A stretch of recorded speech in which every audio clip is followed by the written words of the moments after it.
Hey galera, Jason aqui em mais um vídeo de sinopses. Cara, eu já perdi a conta de em qual número que a gente tá. Eu acho que é 55 ou 56. É muito vídeo. Mas vamos começar sem enrolação. Já vamos para nossa primeira sinopse aqui. O nome dessa sinopse é Terra Seca. Interessante, já me interessei pelo título. Carlo é um garoto de 15 anos muito adorável, sonha em se tornar padre e é um morador de uma pequena cidade no interior nordestino do Brasil. Após um ataque dos cangaceiros da Seca, o nome é Grupo de Cangaceiros mais temido do Nordeste, ok. O nome é Cangaceiros da Seca. Ataque deles à sua cidade, onde seus pais acabam sendo mortos, fazendo o jovem adorável e muito religioso viver apenas pela sua vingança. Primeiramente, querendo ir para o Volante, grupo do governo criado para matar cangaceiros, mas pela demora do processo para entrar na equipe, ele acaba entrando no grupo de cangaceiros Lamparina, fazendo com que ele perca e questione sua fé e humanidade. Interessante. A gente tem aquela clássica história de vingança, só que aí a gente tem um negócio que eu não consegui entender exatamente por que ele entrou para um outro grupo de cangaceiros se, teoricamente, ele quer se vingar de cangaceiros, sabe? Fica um negócio meio complicado. Eu acho interessante a ideia de ele ir para a parada do governo, talvez, porque vamos imaginar aqui a jornada, né? Ele é um personagem religioso, um personagem bondoso, como está aqui descrevendo, muito adorável e tal. E aí ele se vê de novo, né? Ele vai se ver se tornando aquilo que ele mais odeia. Seria mais ou menos essa jornada que a gente poderia construir do personagem, né? A gente vai descendo ele, né? Começa com um personagem bonzinho, a gente vai tornando ele um vilão, até que, sei lá, no final, para ter algum sentido a história, a gente teria ele se mostrando que, nossa, eu virei aquilo que eu mais odiava. Talvez ele entrando pro grupo de cangaceiros funcione bem.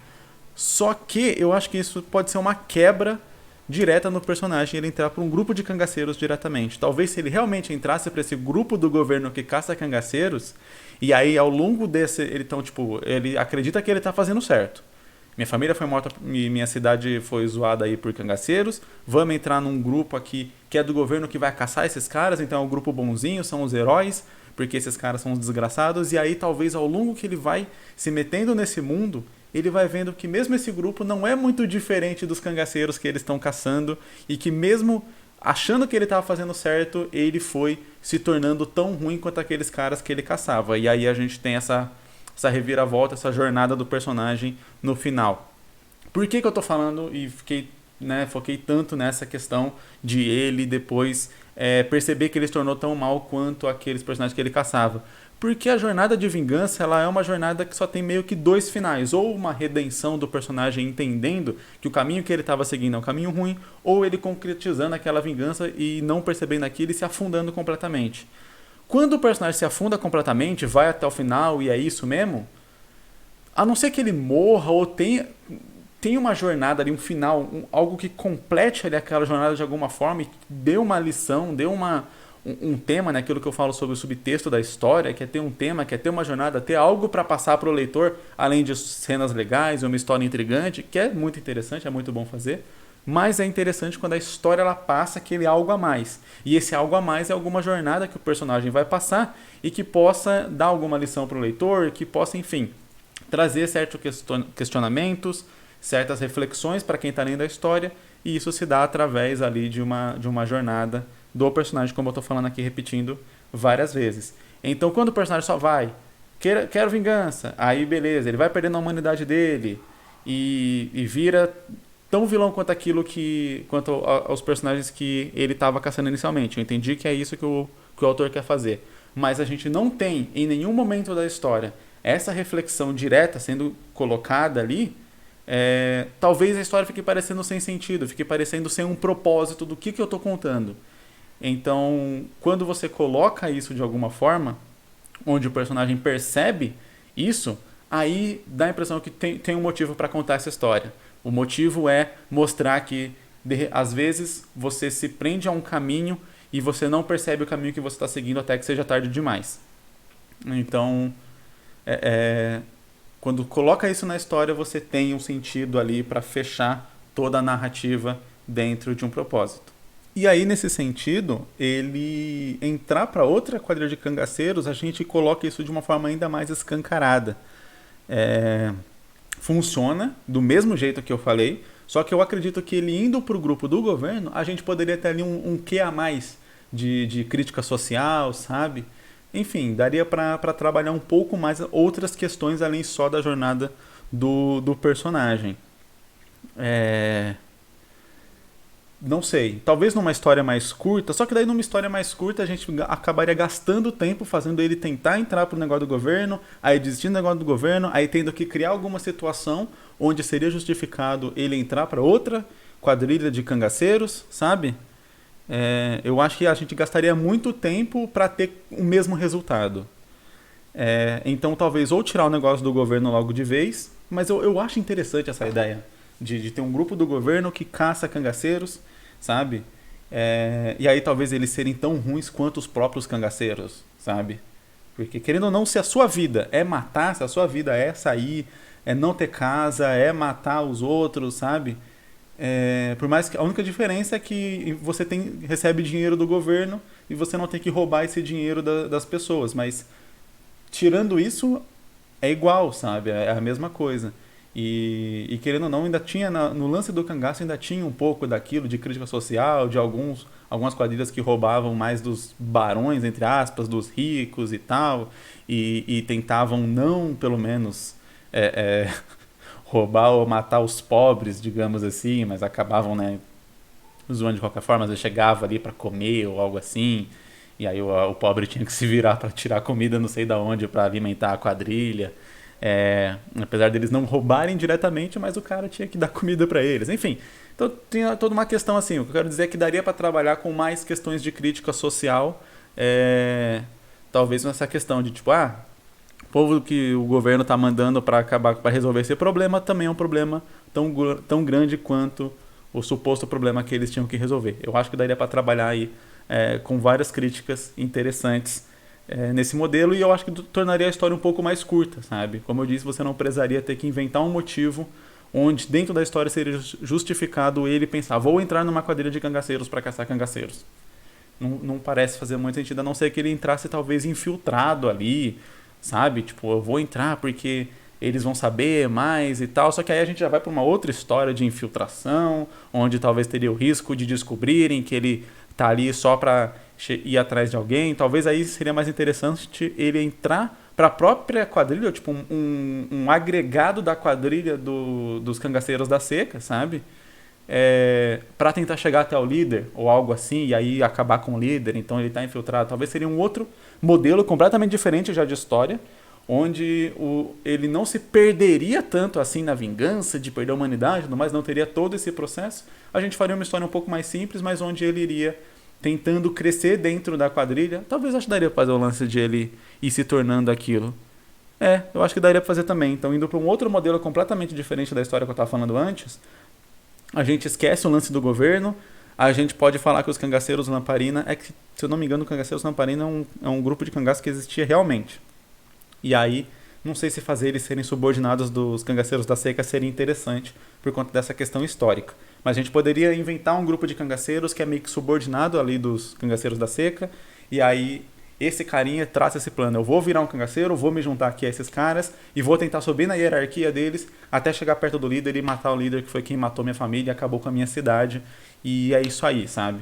E aí nisso, beleza. Ele vai vendo que no processo que ele vai fazendo isso, quando ele chega perto do líder, ele fala: caraca, eu me tornei o cangaceiro. Eu fiz todas aquelas coisas horríveis que os cangaceiros fizeram comigo e, enfim, e aí chega no final, de repente ele pode matar o líder e se matar, sabe? Por se considerar culpado, ou matar o líder e se entregar pra prisão, ou algo assim. Tipo, ele perceber que ele se tornou um criminoso, que ele queria fazer justiça, mas para poder fazer essa justiça dele, ou essa vingança, né? Ninguém corre atrás de vingança por pura vingança, né? Geralmente a pessoa acha que é fazer justiça, né? Tanto que fala fazer justiça com as próprias mãos, mas tecnicamente é vingança. Nessa busca dele por fazer essa justiça, ele fez várias coisas horríveis que ele não deveria ter feito. E daí, beleza, ele resolve se entregar para as autoridades, enfim, se entregar para a polícia e ser preso, de repente até morto, sei lá, por conta das coisas que ele fez nesse processo. Acho que daria para fazer a mesma jornada, só que aí a gente tem uma história com um pouco mais de tensão, na minha opinião. Menos crítica social, eu acho, mas mais tensão, porque você realmente ia ficar trabalhando ao longo da história com essa questão de ele ser descoberto ou não, por ele estar infiltrado ali na quadrilha. Seria interessante, seria interessante. E daria pra fazer essa questão de os fins justificam os meios, que aí sim uma crítica ao subtexto, né? De tema central da história. Os fins justificam os meios, quer dizer, o cara tá fazendo um monte de coisa ruim para poder, no final ali, supostamente fazer justiça. Vale a pena isso? Sabe? Interessante, interessante. Nossa próxima sinopse chama-se Conto dos Deuses, o Despertar de Katsu. Ela tá bem longa, e aí eu já deixo aquele aviso, né? Se você tá enviando a sua sinopse pra mim, né? Aqui na descrição tem o modelo e tal, tem um tutorialzinho aí pra você conseguir enviar pra mim. Envia ela com no máximo 4 linhas, porque se tiver muito texto, aí eu vou ficar tipo muito tempo lendo, e aí acaba tendo menos tempo para conseguir analisar, para conseguir conversar sobre a história. Então, como tradicionalmente eu faço aqui com histórias longas, eu vou ler só uma parte aqui e a gente vai discutir em cima disso. E aí, já deixando esse aviso, né, envia a sua. Se você enviar muito longa, eu não vou ler inteira, então nem adianta você enviar ela muito longa. Tenta resumir, colocar ali os pontos principais da sua história, né? Sei lá, introdução sobre o mundo, introdução sobre o personagem, o que o personagem quer e como que isso vai se dar ali ao longo da história, né? Então as coisas mais importantes são mais ou menos mundo, se for um mundo diferente, personagem principal, que é o que a gente vai acompanhar, e ali como que a trama vai caminhar. E aí se for aquele negócio extenso que não dá pra eu conseguir tirar algo dali, eu vou acabar nem lendo a sinopse. A única sinopse que eu pulei só foi uma vez que eu pulei sinopse aqui no canal. De todos esses 50 e tantos episódios que a gente tem, foi porque a sinopse era gigantesca e eu não tinha nenhum texto ali que eu conseguia ler ele separadamente, um parágrafo separado, que eu conseguia ter uma ideia da história. Eu precisava ler tudo pra entender. E aí se eu preciso ler um livro pra entender a sua história, enfim, não dá pra fazer um vídeo exclusivo pra uma pessoa, né? A ideia aqui é ajudar o máximo de pessoas possíveis com esse quadro, ok? Vamos... Chega aqui esse disclaimer, né? Chega aqui por fora, vamos voltar aqui para a sinopse. Vamos lá.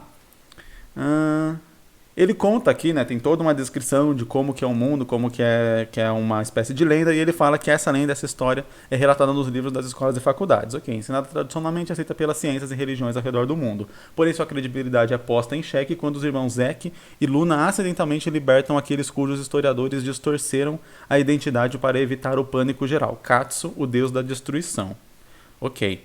Após um furacão de reviravoltas, os irmãos e sua avó, a maga milenária, acabam tendo de unir forças ao deus caído quando seus poderes são selados por acidente dentro do corpo de Luna. Os poderes do deus?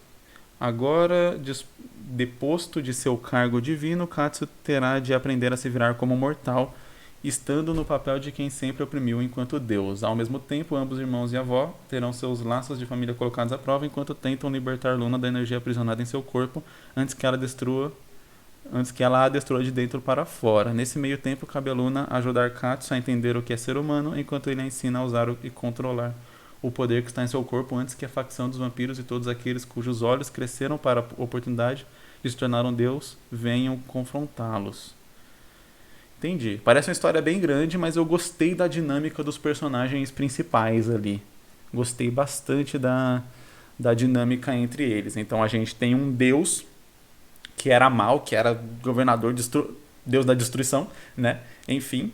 E aí ele virou um mortal e ele não tem mais poderes. Enquanto isso, os poderes dele foram para uma garota, né? Que é mortal, que é normal, enfim, supostamente bondosa, né?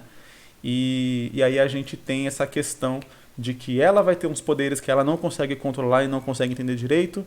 Ele vai ter que se virar ali, talvez tentando recuperar. Assim, a parte que me deixa meio assim é que ele vai acabar ensinando ela a controlar os poderes, por consequência, para ela não se matar, né? Talvez o grande tchan dele, o motivo, assim, a gente tem que sempre pensar aquilo, qual que é o motivo que vai unir esses personagens, porque eles parecem personagens completamente diferentes. O motivo que vai fazer o Katsu se unir à Luna é porque ele quer os poderes dele de volta, né? E talvez seja interessante para ele que ela não morra, porque vamos imaginar aqui que se a Luna morrer com os poderes do Katsu, os poderes se perdem e ele vira humano, fica humano na forma humana para sempre, né? Enquanto a Luna talvez também queira, também tem o mesmo objetivo de perder esses poderes para que, sei lá, para que ela não morra, né? Já que os poderes eles estão fazendo ela morrer, pelo que eu consegui entender. Destrua de dentro para fora, ok. Então o poder vai matar ela. Então ela também tem esse objetivo e os parentes dela ali, né? Os irmãos e a avó também estão ajudando. Então a gente tem um grupão de pessoas. Uma coisa que eu comento aqui, quando a gente vai fazer um mangá, fazer um grupo de pessoas andando junto é bem complicado. Já vai treinando aí para desenhar muito cenário com o personagem, porque o que acontece? Quando a gente tem um personagem só na cena, várias vezes a gente consegue fazer aquela cena sem cenário, principalmente quando a gente está fazendo, sei lá, mais closes, mais foco ali num plano, tipo assim, de busto, né? Que nem eu tô aqui, ó, tô com o peito pra cima. Quando você vai fazer isso e tal, numa cena de diálogo, você consegue eliminar o cenário sem que pareça muito estranho. Agora, quando a gente tem vários personagens interagindo numa cena, vai ficando cada vez mais complicado isso. Porque o que acontece? Você vai desenhar o personagem ali. Se ele tá do lado de outro personagem, você tem que desenhar aquela parte do outro personagem aparecendo naquela cena.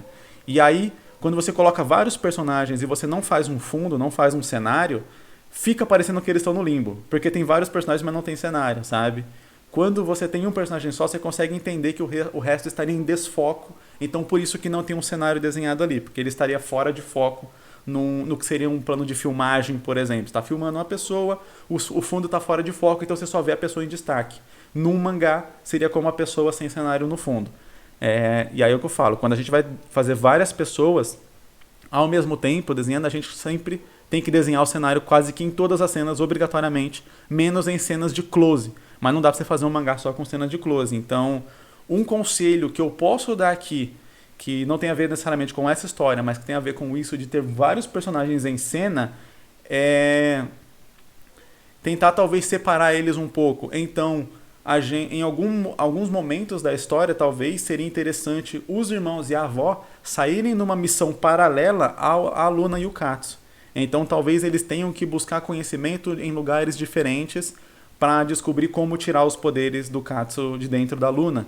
E aí, beleza, enquanto a Luna e o Katsu têm que fazer uma missão específica deles, os irmãos e a avó vão buscar esse conhecimento em outro lugar, e aí você tem dois nichos separados. É até interessante, dentro da narrativa de uma história, ter dois nichos separados ou mais, né? Porque você consegue equilibrar momentos de tensão. Por exemplo, One Piece é rei em fazer isso. Não tem uma saga de One Piece que eles chegam numa ilha que a primeira coisa que eles fazem não seja vamos nos separar, vamos cada um para um canto. Eles não falam lá Scooby-Doo, né? Tipo, vamos nos separar, mas eles sempre se separam. Por que em One Piece o grupo sempre se separa? Primeiro porque é uma droga ficar desenhando trocentos personagens ali principais o tempo inteiro e tal.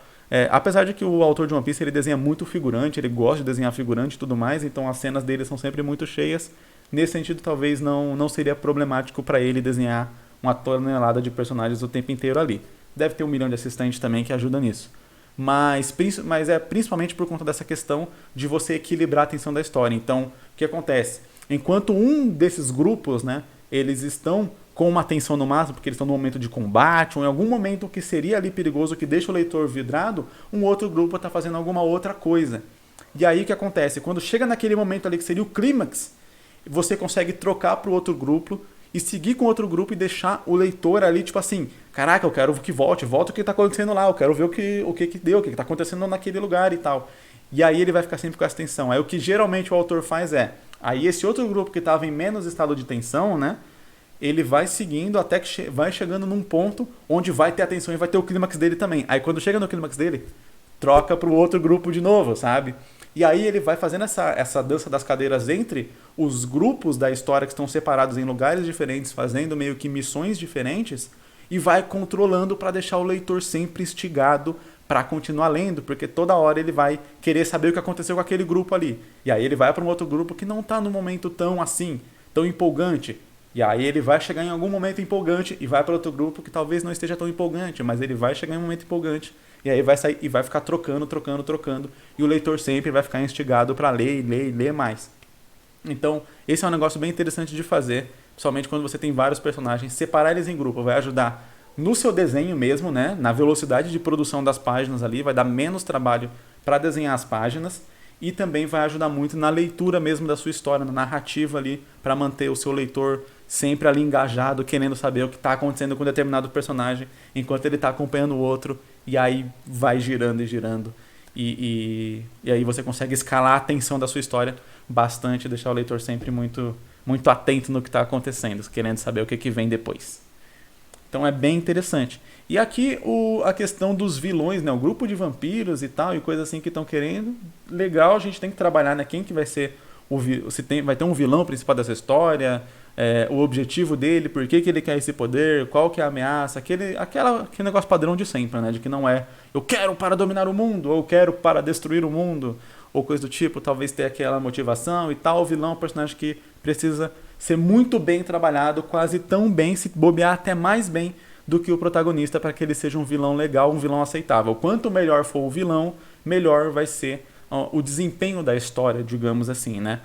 Tem uma frase até que é comum de escritores, que é um herói é tão bom quanto o seu vilão. Então é o que quer dizer que, tipo, um herói ele só vai ser bom se o vilão dele for muito bom, sabe? Se o herói pode ser trabalhado da maneira excelente, mas se o vilão dele é um vilão fraco, é um vilão assim zoado, não fraco no sentido físico, no sentido de poder, fraco nas motivações, fraco na construção, no desenvolvimento dele como personagem, na escrita mesmo dele, o herói acaba perdendo força também. E de novo, força não no sentido físico de poder, mas no sentido realmente de escrita. Eu comento mais detalhadamente sobre isso no meu curso de mangá que vai sair esse ano. Eu já estou aí com algumas aulas gravadas, a coisa tá começando a andar do jeito que eu gostaria. Já ele vai estar aí e tem aula específica falando sobre protagonista, aula específica falando só sobre vilão, como construir um vilão interessante. E aí nessa história eu gostei muito da dinâmica entre os dois personagens principais. Talvez aí falta entender qual é a motivação dos vilões para eles terem, né, um grau de tensão também, de risco na jornada deles. E talvez possa trabalhar realmente algum deles como um possível vilão ou coisa do tipo, né? Não sei. Até porque o Katsu ele quer o poder porque ele quer ser o vilão, entre aspas, da história, né? Não sei como que daria para trabalhar, mas achei muito legal essa ideia aí da relação entre esses dois personagens. O conflito natural que eles têm e como os dois vão se completando. Um vai entendendo o outro até chegar no final ali, onde talvez o Katsu aprenderia ali o valor da humanidade e ele não seria mais o deus da destruição, mas seria talvez o deus da salvação. Ó, fica até poético. Vamos para a próxima sinopse. Há muito tempo no universo existiam 4 joias e um guardião para cada uma. Uma explosão de Big Bang juntou as pedras com a matéria negra e a matéria clara no centro do universo e criou o mundo. Ok. Essas joias eram de fogo, água, terra e ar, certo? A matéria negra foi toda colocada em uma dimensão paralela chamada de inferno e a matéria clara também foi colocada em outro local chamado de paraíso. Ok. Nesse mundo, os homens possuem a capacidade de controlar as forças da natureza das joias que criaram o mundo, mas a lenda diz que os mais poderosos humanos irão aparecer quando o portão do céu ou do inferno abrir e o mundo correr perigo de deixar de existir. Então as joias serão materializadas para que esses humanos especiais possam se juntar e fechar o portal do inferno. Cada joia aparecerá em uma pessoa aleatória e ela será dada a missão de proteger o mundo das invasões do inferno e do paraíso. Então não é fechar o portão do inferno, é fechar os dois portões. Ok. Acompanhamos Pietro, de 19 anos, a encarnação do Guardião do Vento, que busca encontrar os outros guardiões para fechar o portal do inferno e cumprir sua missão na Terra. Ok. Achei interessante o lance da profecia. Eu acho legal a ideia de não ser só o inferno o problema, mas ser sim os dois, sabe? Por isso que eu falei, né? Não só fechar o portão do inferno. Como ele fala aqui, proteger o mundo das invasões do inferno e do paraíso. Imagina-se que o inferno e o paraíso talvez teriam uma guerra entre si, imaginando como seria a nossa visão, né, da história a partir da religião. E aí essa guerra entre o inferno e o paraíso, que é o que está destruindo o mundo. Não necessariamente, porque temos demônios, os demônios são do mal, eles estão destruindo o mundo. Mas fica legal se a ideia, o conceito da guerra, de tipo, a gente só quer ficar longe da guerra de vocês. O problema não é um ou outro, são os dois. Isso é bem legal, acho bem interessante essa ideia. Quanto ao lance da profecia, aí é um negócio que eu já comentei talvez em alguns vídeos aqui. Pietro. Precisamos conhecer Pietro. Quem é Pietro? O que ele gosta? Do que se alimenta? Enfim, né? Hoje no Globo Repórter. Por que eu falo isso? Temos ali, ele é um dos guardiões, ele é um das profecias e ele quer encontrar os outros da profecia para poder cumprir a sua missão na Terra, sabe? A gente tem que sempre ter a ideia de que o Pietro ele é um personagem, ele é uma pessoa real, ele não é um instrumento da trama. Quando a gente fala, o Pietro quer encontrar os outros guardiões, por que ele quer encontrar os outros guardiões? Porque ele precisa dos outros guardiões para poder cumprir a profecia, para poder cumprir o roteiro da história. Então, tipo, sabe? É um objetivo que não parece ser um objetivo do Pietro, parece um objetivo do roteiro. E aí ele vira o famoso fantoche de roteiro, que é a pior coisa que pode acontecer com o personagem em uma história. Então, não é que ele não pode ter seu objetivo, é que esse objetivo precisa estar relacionado com quem o Pietro é. Então, por que ele quer isso? A casa dele foi destruída por conta dessa guerra. Ele foi preparado pelos anciões, sei lá do que. É que se vem pessoa aleatória, como que ele vai saber desse objetivo? Como que ele vai saber dessa missão? Como que ele vai se relacionar com essa missão? Imagina hoje, você, com a idade que você tem, de repente descobre, a minha missão é ir para a Ucrânia e impedir a guerra, sabe? E enfrentar russos. Como você se relacionaria com essa missão hoje em dia? Vamos, né? A gente está pegando exatamente o tempo que a gente está aqui, onde está acontecendo lá a guerra da Rússia com a Ucrânia e tal. E então vamos usar isso daqui meio que para imaginar, né, um personagem como uma pessoa, sabe? Se hoje você descobrisse que você o enviado de uma profecia, o guardião, e tem que ir lá para resolver esse problema, como você agiria nessa situação, sabe? Qual seria o negócio? Você tem condição de ir lá para a Ucrânia para resolver? Você teria medo? Você acharia que não é para você? Você falaria, não, esse negócio de profecia aí é viagem, não tem nada a ver com isso não. Sabe? Como que você se comportaria com relação a isso? E é assim que a gente tem que pensar nos nossos personagens, sabe? O personagem ele não descobre de repente, larga toda a vida dele e vai embora numa missão assim, sabe? Ele vai ter talvez dúvidas, vai talvez duvidar que seja para ele, até que ele tenha novas confirmações, talvez ele vai negar isso até que chegue no momento onde é impossível negar e ele é obrigado a seguir isso de alguma forma, sabe? Então, vamos imaginar lá o Luke Skywalker no começo de Star Wars. Ele nega primeiro sair lá de Tatooine, né? E aí o que acontece é que os tios dele são mortos e meio que ele, por uma questão de vingança, por ele sempre querer sair, mas ficar naquele negócio de que não pode e tal, ele acaba não tendo mais laços ali. O que impedia ele de sair de lá eram os tios. Quando os tios são mortos, ele perde a única coisa que ligava ele àquele lugar e a partir dali ele pode seguir rumo à tal da aventura. Da mesma forma, talvez seja com Pietro. Ele pode talvez querer ir numa aventura, querer ser alguém, e aí quando ele descobre que ele é esse alguém, ele beleza, ele quer ir embora, ele quer ir atrás. Só que aí a gente precisa trabalhar as questões desse personagem de uma maneira um pouco mais profunda para ele, de novo, não virar só um fantochezinho da trama, do tipo, então eu sou o cara da profecia? Certo, vou ir fazer isso porque eu sou o cara da profecia e eu vou cumprir a minha missão na Terra. Até agora eu vivi como um fazendeiro, eu tinha meus sonhos, meus planos, eu queria ter uma família, eu queria ter um filho e ter a minha fazendinha, mas eu descobri que não, que eu sou o cara da profecia. Então, eu vou largar todos os meus sonhos e planos e coisas que eu tinha pensado para a minha vida, as pessoas que me criaram e que eu amo, os amigos que me acompanharam, para partir nessa jornada. É isso, sabe? O personagem ele tem que condizer como uma pessoa real. Esse é o grande ponto que eu preciso deixar muito, muito claro aqui. O seu personagem ele precisa funcionar como uma pessoa real, funciona dada ali a situação dentro da história. Então não é que ele não possa simplesmente querer sair em rumo a essa missão, mas é que ele precisa ter um motivo claro que o leitor entenda para ele partir rumo a essa missão, sabe? E aí isso é o ponto crucial para ser trabalhado, não só no Pietro, mas nos outros 4 guardiões. Quando ele chegar no outro guardião, sabe? Como que esse guardião vai se comportar? Vai ser a mesma coisa? Tipo, caraca, que legal, eu não sabia que eu era alguém da profecia. Vamos lá, vamos cumprir a missão de novo.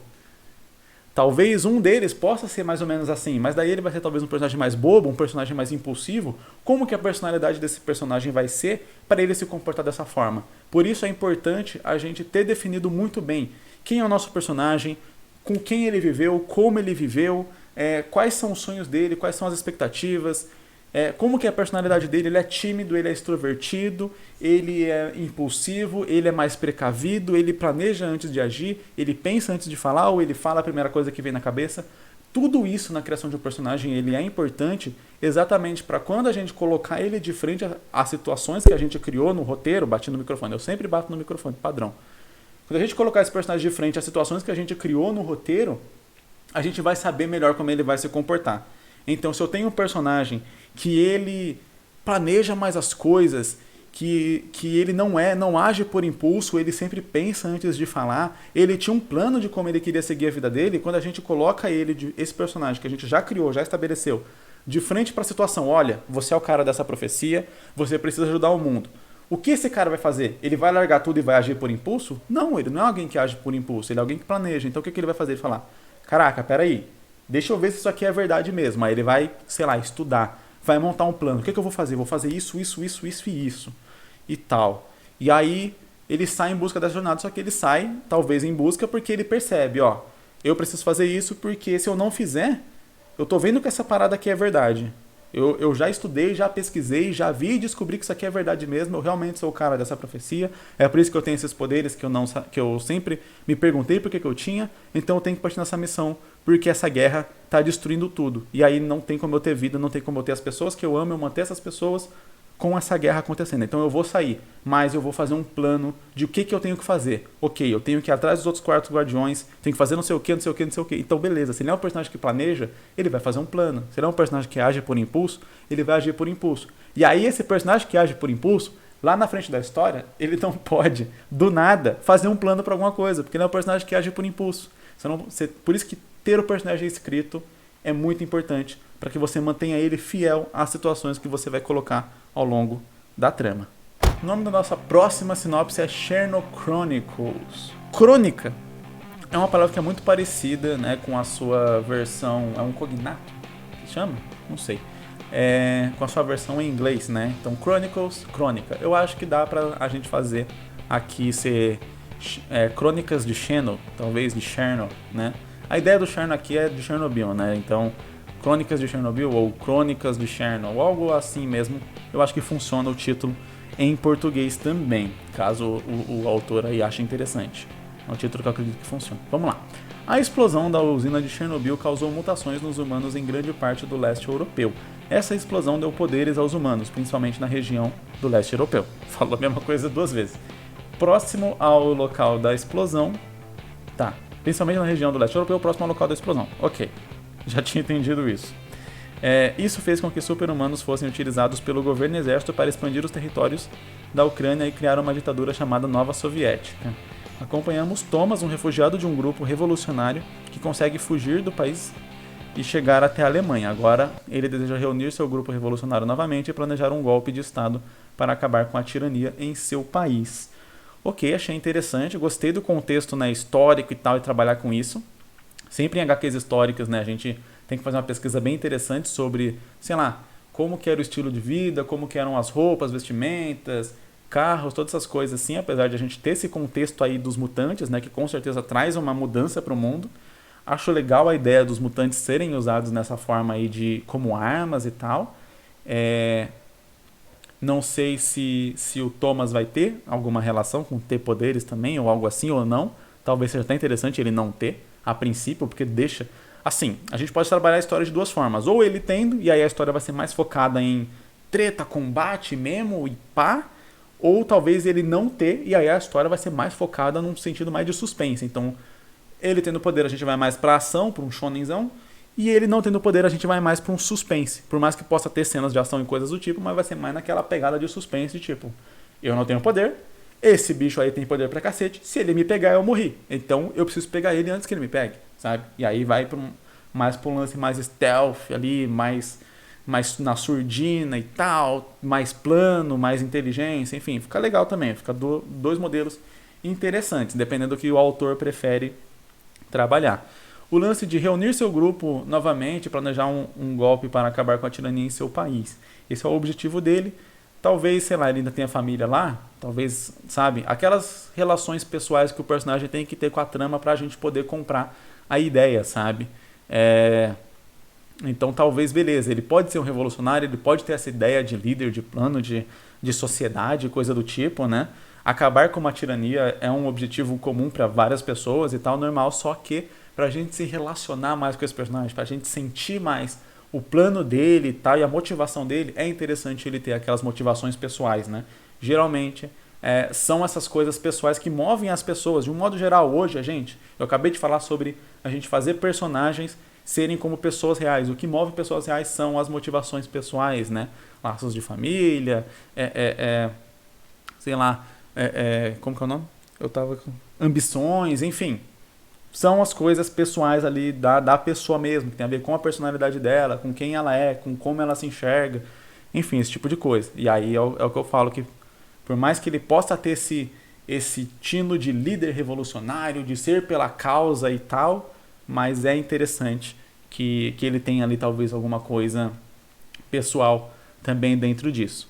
E aí eu acho que dá pra trabalhar ele dessa forma. Agora, como que o grupo dele tá, vamos dizer assim, disperso dentro ali da Alemanha, é um negócio que pra mim não ficou tão claro, sabe? De como que aconteceu desse grupo ficar disperso e o que ele precisaria fazer pra juntar esse grupo novamente, sabe? Essa parte da história, assim, como não foi contada aqui, pra mim ficou meio nebuloso. Tipo, o que aconteceu? Que, beleza, ele é o refugiado de um grupo revolucionário e ele conseguiu fugir e chegou até a Alemanha. Tá. Ele era um grupo revolucionário, então era um grupo que atacava ali talvez as células do governo, as bases militares, enfim, aquele negócio, né? Grupo revolucionário que do ponto de vista do grupo eles são revolucionários, do ponto de vista do governo eles são terroristas, né? Eu falei sobre Star Wars hoje, é a mesma parada, né? Você tem o grupo revolucionário, a rebelião, e os outros consideram eles como terroristas. Então eles teriam sido talvez atacados, e aí, sei lá, alguns morreram, outros conseguiram fugir, igual o Thomas, e aí ele teria que juntar esses que conseguiram fugir, seria algo assim. E aí talvez de novo eles teriam seus motivos pelo qual talvez eles não gostariam de se juntar, ou gostariam. Como que isso iria funcionar? O foco da história é o quê? É ele juntar as pessoas ou ele atacar a parada? Por que eu falo isso? Porque numa história mais curta, num one shot, por exemplo, aí a gente tem dois objetivos distintos, né? Para fazer B, ele precisa fazer A primeiro, ou seja, para atacar ele precisa juntar as pessoas. O foco, né, que eu digo, é onde a gente vai gastar mais tempo. A gente vai gastar tempo em ele tentando recrutar as pessoas negando, aí tentando fazer alguma coisa, convencendo, blá, blá, sabe? Tendo todo um jogo ali de conhecer esses personagens e tal, e entender a motivação de cada um deles para depois juntar eles e fazer o negócio. Ou o objetivo é realmente tentar fazer o golpe de Estado, e aí a gente não vai perder tanto tempo assim na junção do grupo, juntando o grupo e tal. Isso eu tô falando sempre naquele negócio de fazer uma história mais curta possível, né? Dentro do que cada trama exige de desenvolvimento e construção, para que ela faça sentido, a gente sempre quer fazer a história mais curta possível, né? Não quer pegar uma história que poderia ter, sei lá, 100 páginas, né? 80 páginas ali, sei lá, você divide em 5 capítulos, e beleza, e fecha ali 100 páginas, cada capítulo com 20 páginas, fechou a história bonita, você não vai falar, essa história aqui daria pra fazer com 100 páginas, vamos fazer com 350, por quê? Por que não? Se eu posso fazer ali em 1 ano, por que eu não vou fazer em 5? Sabe? Por que eu não vou gastar 5 anos da minha vida fazendo essa história? Então sempre tento encurtar o máximo possível a história para que ela seja mais possível de ser feita até o final. É óbvio que é muito mais realista dizer, eu vou conseguir fazer essa história aqui até o final do ano do que até eu ter 30 anos eu vou terminar essa história, sabe?